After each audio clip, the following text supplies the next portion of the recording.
ဒီနေ့မှာတော့ Excel data query ကိုသုံးပြီးတော့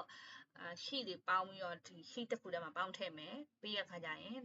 ဟိုဘက် sheet က update ဖြစ်တိုင်းဒီဘက် sheet မှာ update လိုက်ဖြစ်မယ်ဆိုတဲ့ဟာမျိုးပေါ့နော်ဘယ်လိုလုပ်ရမလဲဆိုတဲ့ဟာကို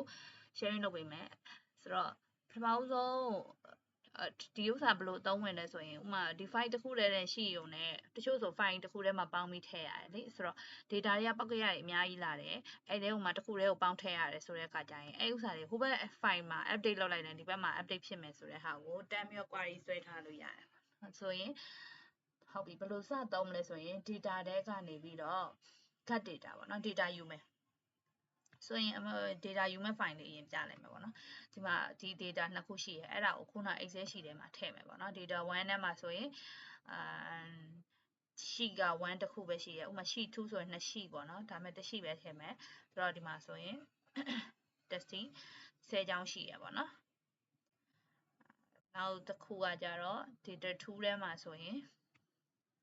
data 2ထဲမှာဆိုရင်သူကအကြောင်း20ရှိရယ်Okay အဲ့ဆိုရင် data get data လို့နှိပ်လိုက်မယ် from the file ဒီမှာကျတော့ database တွေကယူမလားဒီ online service တွေကယူမှာကြိုက်တာယူလို့ရတယ်ဒါပေမဲ့ဒီ file ကိုကွန်ပျူတာရှိတဲ့ file တွေကပဲယူမှာဖြစ်တဲ့အတွက်ကြောင့် from app file ပေါ့ပြီးရင် from excel workbook ဆိုရေးလိုက်မယ် csv file ဆို csv ကိုရွေးပေါ့နော်ဆိုရင်ခုနကိုရဲ့ testing ရှိတဲ့ data တွေရှိတယ် data 1ကို1 2နှစ်ခု1ကိုအရင်ယူလိုက်မယ်ပေါ့နော် import လုပ်လိုက်မယ်ဆိုရင်ဒီမှာ connection ခေါ်လိုက်တယ်ပေါ့သူကဆိုရင် data 1ထဲမှာတဲ့ sheet တစ်ခုရှိရပေါ့နော်အဲ့ဆို sheet တစ်ခုကို sheet 1ကိုနှိပ်ကြည့်လိုက်ကိုမှရှိရ data 10ချောင်းဟုတ်လားအဲ့ဆိုရင်ဒီ transform data ဆိုတာတော့ဒီထဲမှာ data တွေကို cleansing လုပ်လို့ရတယ်ပေါ့နော်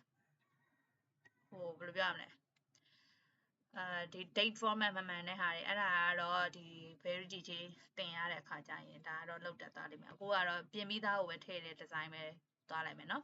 ဆိုတော့ဒီ10ချောင်းကိုထည့်မယ်ဆိုရင်လောက်လို့နှိပ်လိုက်ဆိုရင်ဒီမှာ sheet 1ဆိုပြီးတော့10ချောင်းရောက်လာပြီเนาะနောက်ကထပ်ခေါ်မယ်ဆိုတော့ data တွေကခုနလိုပဲ from app by excel လို့ရွေးပြီးတော့ data 2 import Okay data 2ထဲမှာလည်း sheet 1ရှိရဲအကြောင်း20ရှိရဲလောက်ဆိုရင်ဒီမှာဒါနာမည် rename ပေးလို့ရတယ်ထားပါတော့ data 1ပို့ဆိုရင်မှတ်မိမှာဆိုတော့နော် data 2ဆိုပြီးတော့ပေးလိုက်မယ်ပြီးရင်ဒီ sheet ကို save လုပ်လိုက်မယ် save ပြီးတော့ပြလိုက်မယ်လက်ကုန်သွားပြီပေါ့နော်ထားပါတော့ကုန်သွားတဲ့အတွက်ကြောင့်ဒီတစ်လစာပြီးပြီဆိုပြီးတော့ save လုပ်လိုက်မယ် save လုပ်ပြီးတော့ပိတ်လိုက်မယ်မပိတ်လဲရတခါတည်း update လုပ်ချင်လဲရတယ်ပေါ့နော်ဥပမာဒီ data 1နဲ့2ကို update ချက်လုပ်ကြည့်အောင် data 1မှာကိုမှ10ချောင်းရှိတယ်အဲ့မှာ10ချောင်းမှာ5ချောင်းပဲထားလိုက်တော့မယ်5ချောင်းပဲထားလိုက်တော့မယ် delete ပြီးရင်ဒီမှာကိုလည်း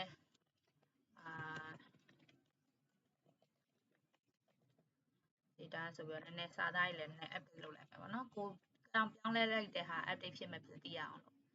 ဆိုရင် data 1ပိတ်လိုက်မယ် data 2ဒီမှာအကြောင်း20ရှိရထပ်တိုးလို့ရတယ်5ကြောင်းလောက်ထပ်တိုးလိုက်မယ်ထပ်တိုးလိုက်မယ်25ကြောင်းဒီမှာ test 2ကို testing လို့ပြောင်းလိုက်မယ်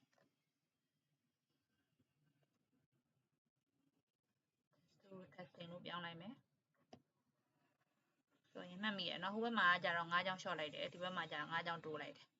Okay save ပြီးတော့ပိတ်လိုက်မယ်အဲဆိုရင်ကိုယ့်ရဲ့ခုနဒီ data တွေကို update လုပ်လိုက်တဲ့ဖြစ်အတွက်ကြောင့် query file ကိုပြန်ဖွင့်မယ် query file မှာ update ဖြစ်မဖြစ်ချက်ကြည့်အောင်ဆိုရင်ဒီမှာဆိုရင် update မဖြစ်သေးဘူး10ကြောင်းပဲရှိရယ်ဒီဘက်မှာလည်းအကြောင်း20ပဲရှိရယ်အဲ့တော့ update ဖြစ်စေချင်တယ်ဆိုရင်ခုန data တွေကနေပြီးတော့ queries and condition ဆိုတဲ့ဟာကိုခေါ်လိုက်ဆိုရင်ကိုယ့်ရဲ့ဟာလေးပြန်ပေါ်လာတယ်အဲ့ဆိုတော့ sheet 1ဆိုတဲ့ဟာဒီမှာတွေ့လားဒီဘက်တောင်းလေးမှာ refresh လုပ်တဲ့ဟာရှိတယ် refresh နေလိုက် Okay အဲ့ဆို5ကြောင်းပဲ update ဖြစ်သွားပြီဒီဘက်မှာဆိုရင် sheet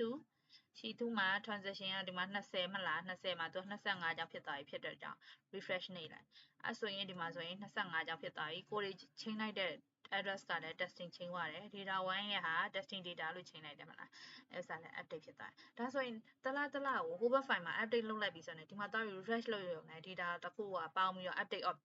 auto ဖြစ်တယ်ပေါ့နော် refresh တော့လုပ်ပြီးဖို့လိုတယ်ဆိုရင်ဒါက reporting တွေအများကြီးသုံးရတဲ့ company တွေမှာဆိုရင်ဒါအရင်သုံးဝင်တဲ့ဟာပေါ့နော်ဆိုတော့thank you ပါဒီဥစ္စာလေးအသုံးဝင်မယ်လို့မျှော်လင့်ပါတယ်เนาะ